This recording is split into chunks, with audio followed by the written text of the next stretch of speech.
Do livro Pontos e Contos, ditado pelo Espírito Irmão X, a Francisco Cândido Xavier.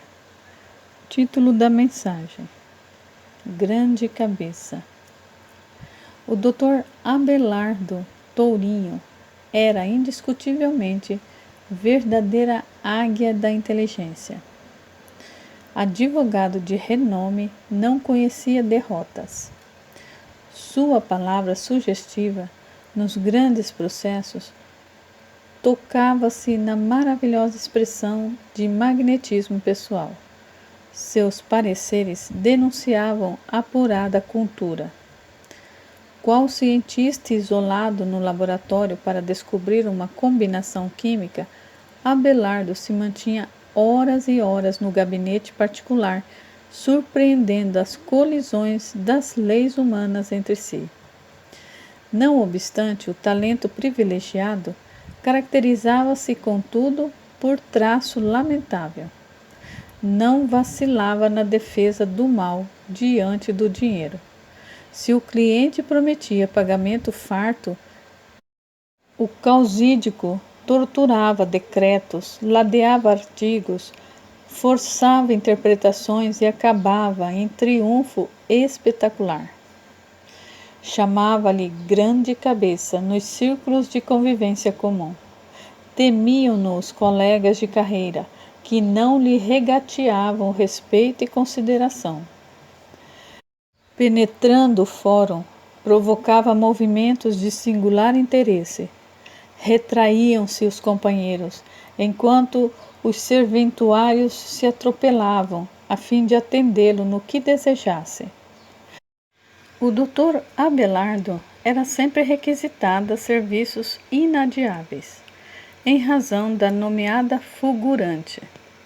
Devia ser ouvido antes dos outros. Muitas vezes foi convidado a atuar em posição destacada nas esferas político-administrativas. Entretanto, esquivava-se maneiroso, que representavam as singelas gratificações de um deputado, em confronto com os honorários que lhe cabiam. Verdadeiras bagatelas. Seus clientes escorcháveis eram sempre numerosos. Sua banca era frequentada por avarentos transformados em sanguessugas do povo, por negociantes inescrupulosos ou por criminosos da vida econômica, detentores de importante ficha bancária. Abelardo nunca foi visto lutando em causa humilde, defendendo os fracos contra os poderosos, amparando infortunados contra os favorecidos da sorte. Afirmavam não se interessar em questões pequenas.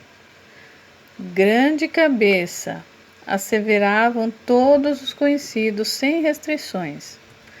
Alguém havia, porém, que acompanhava o grande intérprete da lei sem elogios precipitados.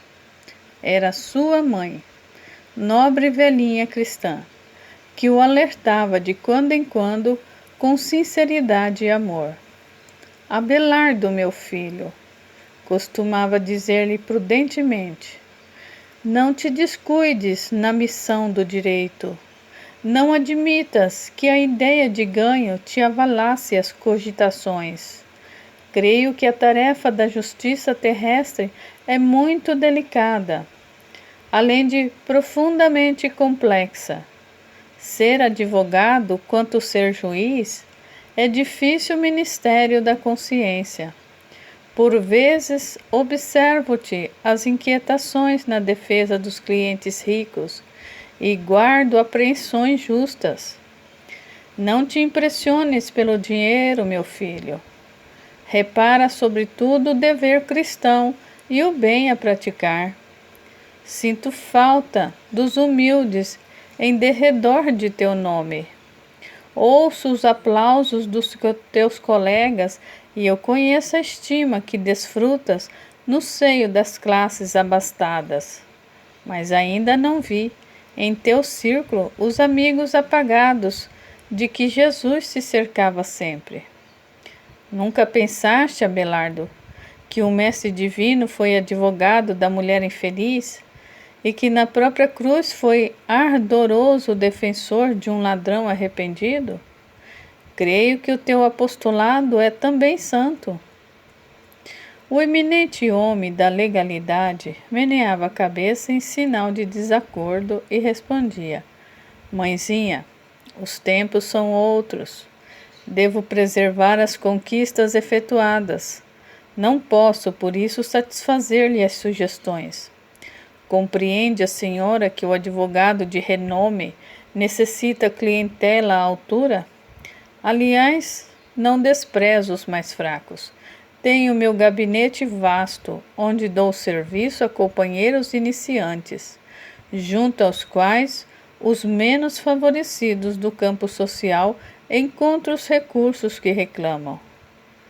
Oh, meu filho, retrucava a senhora Tourinho, afetuosa, estimaria tanto ver-te à sementeira evangélica.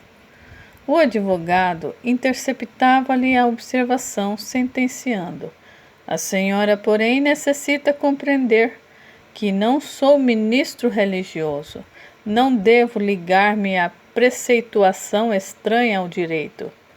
E é tão escasso o tempo para a leitura e análise dos códigos que não sobra ensejo para estudos do Evangelho.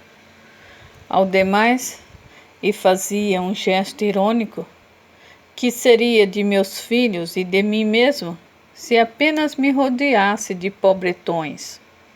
Seria o fim da carreira e a bancarrota geral.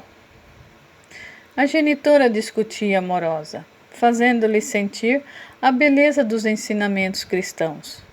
Mas Abelardo, que se habituara aos conceitos elogiosos de toda parte, não se curvava às advertências maternas, conservando mordaz sorriso ao canto de sua boca.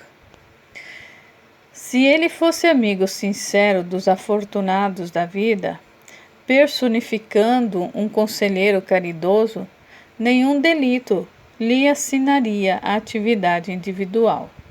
No entanto, o causídico famoso abeirava-se dos abastados, explorando-lhes as paixões e agravando-lhes os desequilíbrios da mente desregrada. Em suma, queria dinheiro fácil, anestesiando a consciência de qualquer modo. Iludira-se com a opinião pública, que o considerava grande cabeça, e colocou todas as possibilidades de sua vigorosa inteligência a serviço das aquisições menos dignas. A experiência terrestre, contudo, foi passando, devagar, como quem não sentia pressa em revelar a eternidade da vida infinita. A senhora Tourinho regressou à espiritualidade muito antes do filho, persistindo, entretanto, na mesma dedicação, inspirando-o, ajudando-o por meio do pensamento. Abelardo, todavia, jamais cedeu. Sentia-se a suprema cabeça em seu círculo, com a última palavra nos assuntos legais. E foi assim que a morte o recolheu, envolvido em extensa rede de compromissos.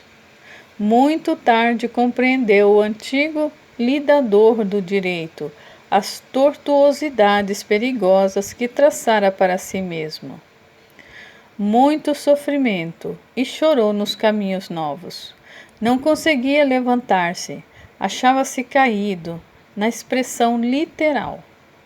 Crescera-lhe a cabeça enormemente, subtraindo-lhe a posição de equilíbrio normal. Colara-se à terra entontecido e frequentemente atormentado pelas vítimas ignorantes e sofredoras. A devotada mãezinha visitava-o variadas vezes, administrando os socorros ao seu alcance. Os anos, no entanto, deslizavam rápido, sem que a senhora Tourinho lograsse resultados animadores. Prosseguia o penitente na mesma situação de imobilidade, deformação e sofrimento.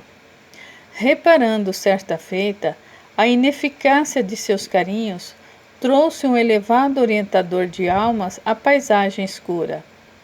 Pretendia um parecer, a fim de reformar diretrizes de ação. O prestimoso amigo examinou o paciente, registrou-lhe as pesadas vibrações mentais, pensou e dirigiu-se à abnegada mãe compadecido.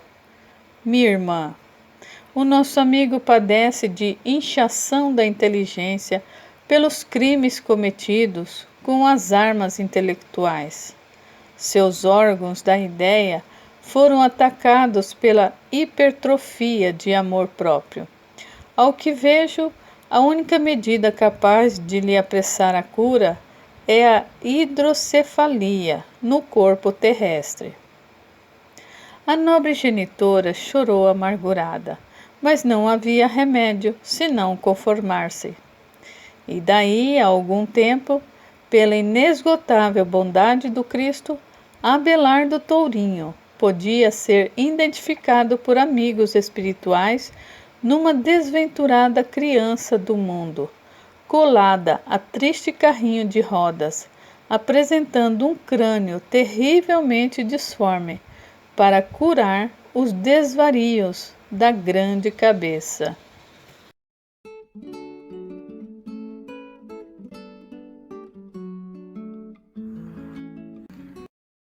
Do livro Pontos e Contos, ditado pelo espírito Irmão X, a Francisco Cândido Xavier. Título da mensagem: Proteção Educativa. No jardim da residência confortável da família Torres, palestravam duas entidades espirituais. Ezequiel, esclarecido mensageiro e amigo desvelado, viera observar os serviços de Antônio junto àquele núcleo familiar, que os dois haviam tomado sob dupla guarda, em razão dos elos afetivos que os reuniam entre si, desde muitos séculos. Como seguem os nossos tutelados? Inquiriu o emissário que vinha de plano superior. Compreendem agora a proteção divina? Com que esperança vivo refletindo na situação deles? Sabe você que muito devo a Malvina e a João, em face das minhas duras tarefas no pretérito. Tive a felicidade de adiantar-me na senda evolutiva. No entanto, não me seria possível esquecê-los. O companheiro ouvia-lhe as expressões sem ocultar a profunda melancolia que lhe transparecia no rosto. Ezequiel, todavia, dando curso às emoções sublimes do momento, prosseguiu. Congreguei meus velhos amigos com os adversários de outra época, e espero que, transformados em pais e filhos no cadinho doméstico, possam agora avançar no rumo da paz que excele o humano entendimento. A gratidão não ouvida, os bens recebidos. É o que acontece igualmente entre nós ambos, meu caro, murmurou Antônio comovido. Não posso apagar da lembrança o débito que me vincula à sua generosidade.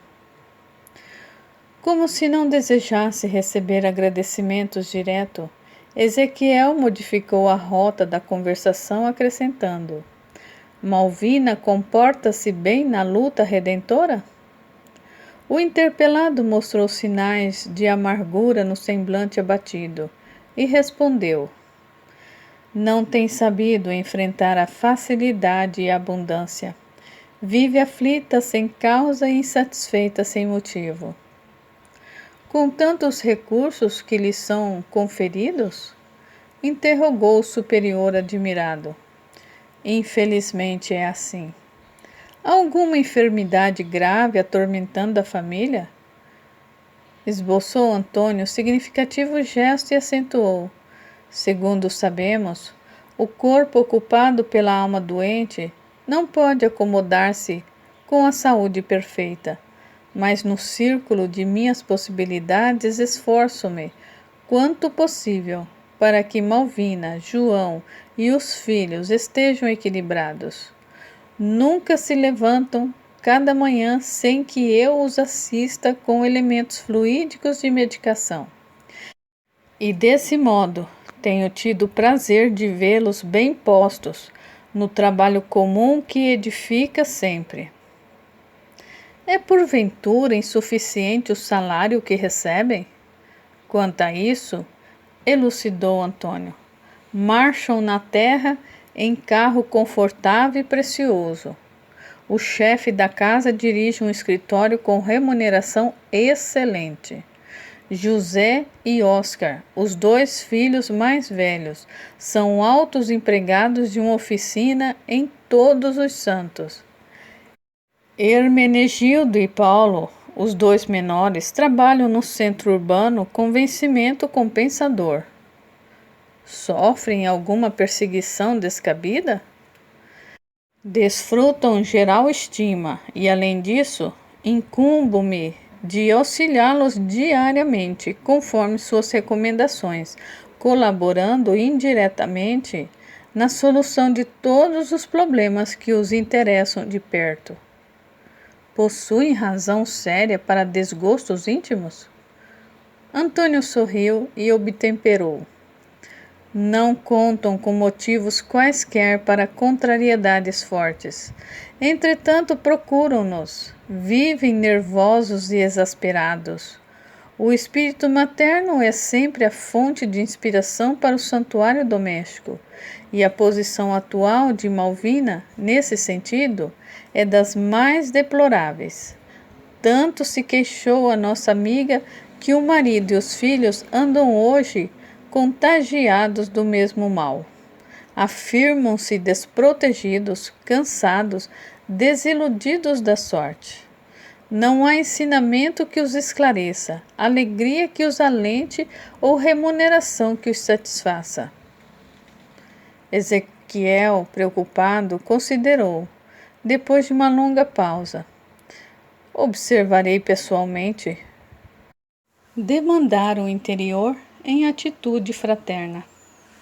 Era manhã e Dona Malvina, muito distante do governo do lar, mantinha-se em prosa comprida com uma senhora da vizinhança.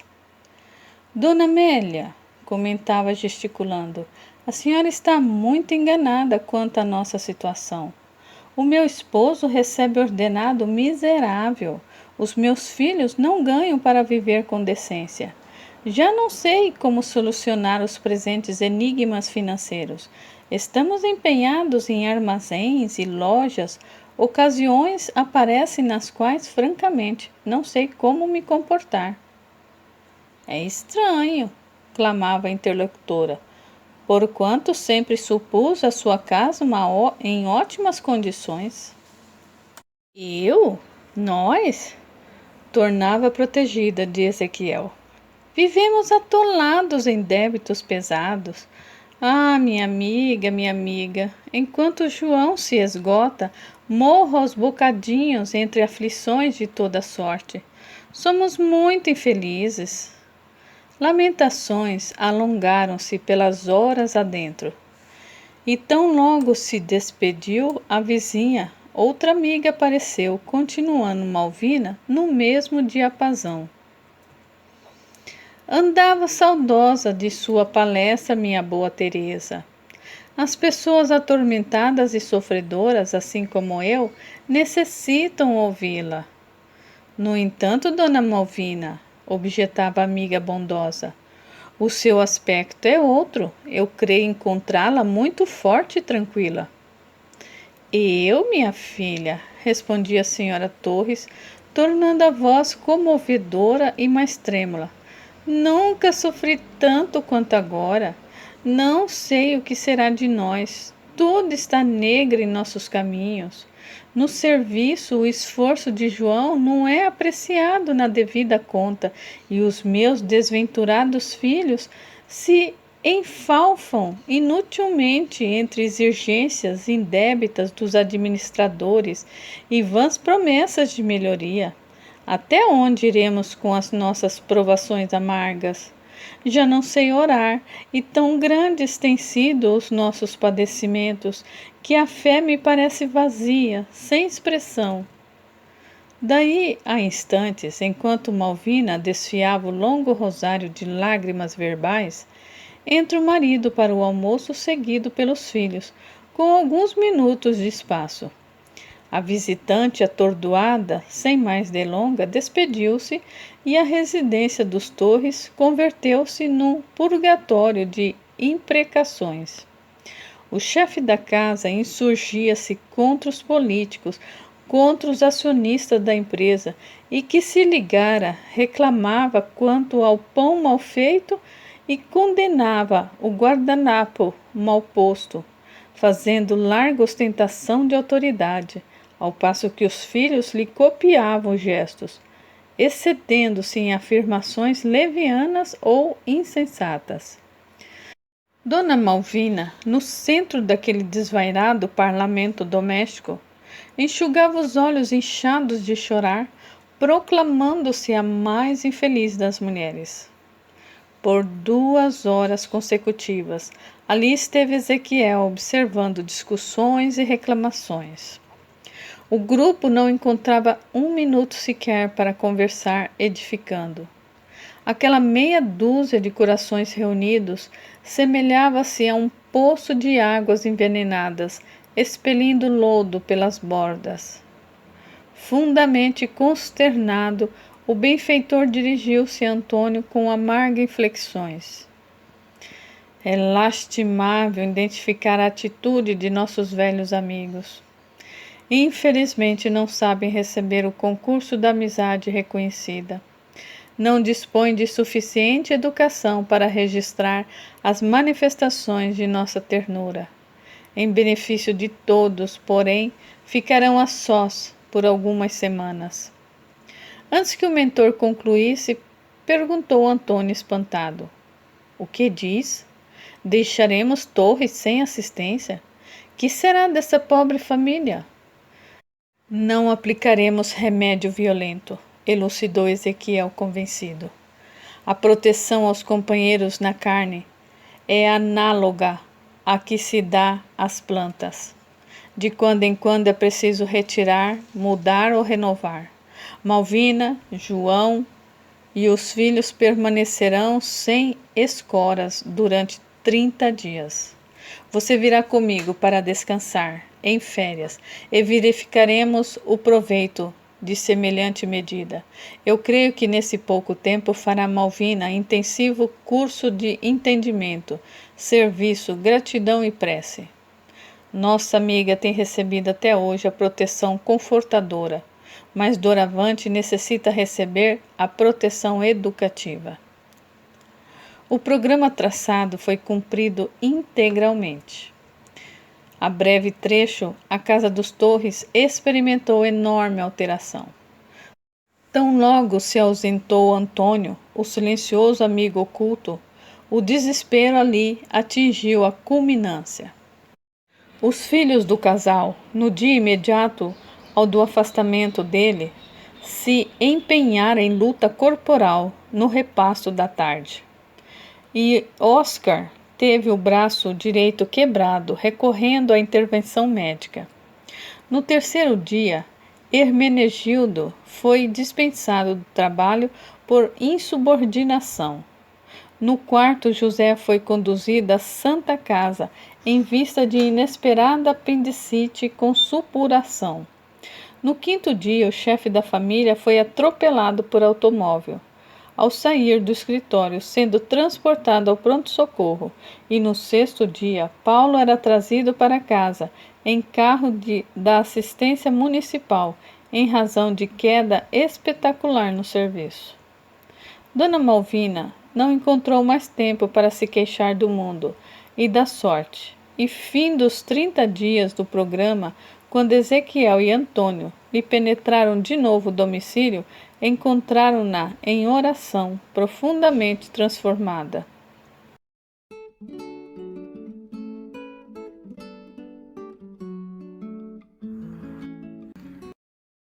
Do livro Pontos e Contos, ditado pelo espírito Irmão X, a Francisco Cândido Xavier. Título da mensagem: A Serva Nervosa. A senhora Mercedes Nunes, desde muito chamada à tarefa espiritual, não se adaptara aos serviços mediúnicos, aos quais fora conduzida para o trabalho de redenção. Os companheiros de doutrina esforçavam-se para despertar-lhe a noção de responsabilidade, e os benfeitores desencarnados rodeavam-na de apelos e incentivos. Dona Mercedes, porém, não obstante as nobres qualidades que lhe exornavam o caráter, não se conformava. Sou extremamente nervosa, costumava ela dizer. Não me resigno a determinadas situações. Mas a senhora não vê as entidades espirituais? Não lhes ouve as advertências diretas? Perguntava um amigo bem intencionado. Sim, sim, respondia confundida. Não alimento qualquer dúvida, os espíritos conversam comigo naturalmente. Ouço-lhes a palavra sábia e amiga. Registro-lhes os convites generosos. Explicam-me os impositivos do trabalho. Salientam a tarefa depositada em minhas mãos. No entanto, vejo-me incapacitada em vista do sistema nervoso deficiente. A visão de almas sofredoras e de pessoas doentes me apavora. Causa-me incoercível mal-estar e indivisível temor. E por outro lado, caso se operasse o meu desenvolvimento mediúnico, de que modo poderia eu satisfazer as filas intermináveis de mendigos, aflitos e desesperados da sorte que me cercariam mesmo nesse mundo? Ah, realmente eu não posso, não me sinto preparada. Perante afirmativas tão peremptórias, os melhores amigos se recolhiam ao silêncio, desapontados. Se Dona Mercedes, guardando valores mediunímicos tão extensos, se declarava incapaz de movimentar o patrimônio espiritual com que fora agraciada pelo alto, que fazer senão aguardar a renovação de atitudes por parte dela própria? O marido, sumamente devotado aos serviços da caridade cristã, rogava-lhe com insistência: Mercedes, por que não nos consagramos à missão da fraternidade e da luz?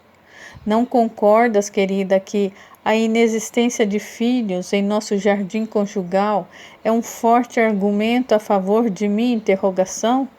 Estamos quase sós, dispomos de belas oportunidades de tempo e expressivos recursos materiais. Por que não nos dedicarmos à sementeira do bem? Quantas dores poderemos aliviar, quanto consolo distribuir. Além de tudo, Mercedes, a vida pede idealismo criador. Ora, Joaquim, acentuava a esposa ferida no amor próprio. E meus nervos? E denunciando a recôndita má vontade, acrescentava: receio igualmente as mistificações, as contrariedades. Abertas portas de nossa casa às incursões públicas, não teríamos sossego, não pertenceríamos ao lar, que passaria de imediata condição de propriedade alheia. A pretexto de praticar o bem, seríamos fatalmente arrastados a escuro turbilhão. Não tanto, objetava o companheiro previdente. Aprenderíamos a aproveitar os minutos, atrairíamos grande família pelos laços do coração e estaríamos, sem dúvida, adquirindo a preciosa ciência do controle próprio. A esposa, entretanto, revidava irritadiça. E meus nervos doentes, impossível. Joaquim sorria, algo desencantado, e continuava observando. Não transformes pequenos desabores em fantasma. Assinalemos as obras de nossa própria elevação, ainda por fazer. Vejamos antes de tudo as necessidades de cooperação com Cristo. Dona Mercedes, no entanto, interceptava-lhe as palavras, clamando intempestiva. Minha saúde não permite, não disponho de enfibratura nervosa para tolerar a contemplação de entidades desequilibradas do outro mundo, nem resistência para acomodar-me com os enfermos deste. Positivamente não posso. Como o esposo a fitasse serenamente, sem reprovação e sem desalento, concluía enfadada. É assunto para outra reencarnação. Nas reuniões doutrinárias era amparada por advertências sublimes. Mercedes, minha filha, escrevia-lhe a mãe carinhosa, que desde muito a precedera no túmulo. Vale-te da presente oportunidade para a renovação em Jesus. A reforma interior reclama trabalho, sacrifício e constantes demonstração de boa vontade. Lembra-te de que o Senhor foi altamente magnânimo para contigo, abrindo-te as portas às soberanas edificações espirituais. Acalma os impulsos nervosos e coopera com os teus irmãos na fé, alicerçando o futuro divino. Ninguém trai impunemente os deveres essenciais a cumprir. Por que a irritabilidade perante a dor? Porventura dela estaríamos isentos? O obstáculo é serviço educativo para aquele que o encontra e para quem ajuda a solucioná-lo. Grandes sofrimentos significam grandes e abençoadas renovações. É indispensável sondar o segredo da tempestade, para que possamos receber-lhe a mensagem divina. Tremer ante a paisagem dolorosa não representa sensibilidade construtiva. Precisamos firmeza no desempenho das obrigações mais justas. Admitirias, acaso, a concessão celestial sem responsabilidade terrestre? Ou as dádivas do alto sem objetivo sagrado? Se enxergas aqueles que já penetraram o país da morte, e se lhes ouve a voz, é imperioso recordar que não deterias semelhante possibilidade sem fins valiosos. Colabora, pois, nas edificações do bem, aproveitando o melhor tempo. Dona Mercedes, no entanto, apesar de receber as mensagens maternais, sentindo-lhes o conteúdo superior, não se rendia à verdade. Afirmava-se esgotada, abatida, exausta. E como a sabedoria divina não pôde esperar pelos caprichos humanos, a fim de que se procedesse à obra do aperfeiçoamento geral, os recursos mediúnicos da serva imprevidente minguaram, pouco a pouco, fazendo-se cada vez mais imprecisos, até que desapareceram completamente, com a passagem dos anos. Rolavam os dias devagarinho, e Dona Mercedes prosseguia atenta aos caprichos pessoais. Continuava crente, recordava os fenômenos observados por ela mesma, mas enquanto Joaquim se dedicava, quanto lhe era possível, ao bem dos outros, a esposa refugiava-se nos pontos de vista que lhe eram peculiares. Não desejava preocupar-se nem responsabilizar-se para não agravar os padecimentos do corpo demasiado sensível. O tempo, entretanto, encarregou-se de transformar-lhe a concepção doentia. Quando a velhice lhe bateu à porta, Joaquim partiu em primeiro lugar com a paz do trabalhador fiel ao campo até ao fim do dia. Começou então a rude prova de Dona Mercedes. A saudade amortalhou-lhe a alma na viuvez imprevista, onde se ocultava agora o companheiro carinhoso. Sentia-se amargurada sem ninguém. Estava em repouso físico no lar silencioso, adornado e calmo como sempre desejara. No entanto, não conseguia pacificar o íntimo. A solidão assustava. Suspirava pela companhia de alguma afeição anônima que lhe mitigasse a fome de fraternidade. Pretendia ver o esposo e receber-lhe a palavra amorosa e conselheiral. Como retornar às possibilidades mediúnicas de outra época? Inquiria ela tristonha. Faces engelhadas sob rala cabeleira de neve, muito trêmula e esperançosa, dirigiu-se ao velho grupo doutrinário, na ânsia de ouvir a mãezinha de novo, já que se lhe fizera inacessível a palavra do companheiro. Reuniu-se apenas com a médium da casa e mais 2 irmãs. Pedia mensagem mais íntima, em renovada orientação materna, de modo a solver o seu problema mediúnico. Fim da sentida prece.